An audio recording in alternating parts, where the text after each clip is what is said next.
La cueillette des champignons. Didier est venu passer le samedi et le dimanche à la campagne, chez son cousin Robert. Le samedi, il a plu. Ce matin, le soleil brille de nouveau dans le ciel bleu. Robert s'est réveillé de bonne heure. Il appelle Didier. Debout, Didier. Réveille-toi. Je t'emmène dans les bois pour chercher des champignons. Mets tes grosses chaussures et un tricot de laine. Je vais chercher des paniers. Et voilà nos deux amis dans les bois. Comme c'est agréable. L'air est frais. On dirait qu'on marche sur un tapis multicolore. Rouge, jaune, gris, marron. Ça sent bon la terre et les feuilles mouillées. Robert coupe des branches pour en faire des bâtons. Tiens, prends un bâton, Didier. C'est très commode pour écarter les feuilles qui cachent les champignons. Et si tu vois un serpent, tape dessus, n'aie pas peur. Didier espère bien qu'il ne verra pas de serpent. Il n'est pas très courageux. Tout en marchant, il tape devant lui sur les feuilles et fait beaucoup de bruit. Ainsi, pense-t-il, les serpents auront peur et se sauveront. J'en ai un, crie Robert. Quoi?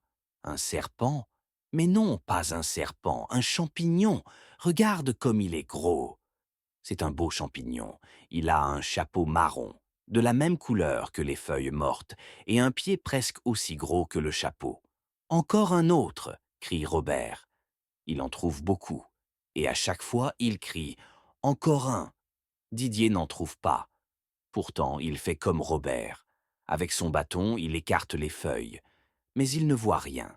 Voilà un gros tas de feuilles et de branches. Peut-être y a-t-il là-dessous un beau champignon?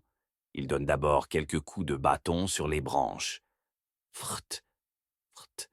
Une boule grise sort de sa cachette, passe entre les jambes de Didier et se sauve à toute vitesse. Un serpent! Au secours! Un serpent! Crie Didier, qui se sauve encore plus vite de l'autre côté. Arrête-toi, Didier. N'aie pas peur, gros nigaud. Ce n'est pas un serpent, c'est un lapin qui s'est sauvé. Mon pauvre Didier, tu as eu peur d'un petit lapin. Mais d'où venait-il, ce lapin? Il était là, sous les branches. Robert écarte les branches. Le lapin était bien là. On voit encore sa place. Et à côté, il y a un énorme champignon. Regarde, Didier, tu aurais pu attraper en même temps un lapin et un champignon. Quel bon plat cela aurait fait!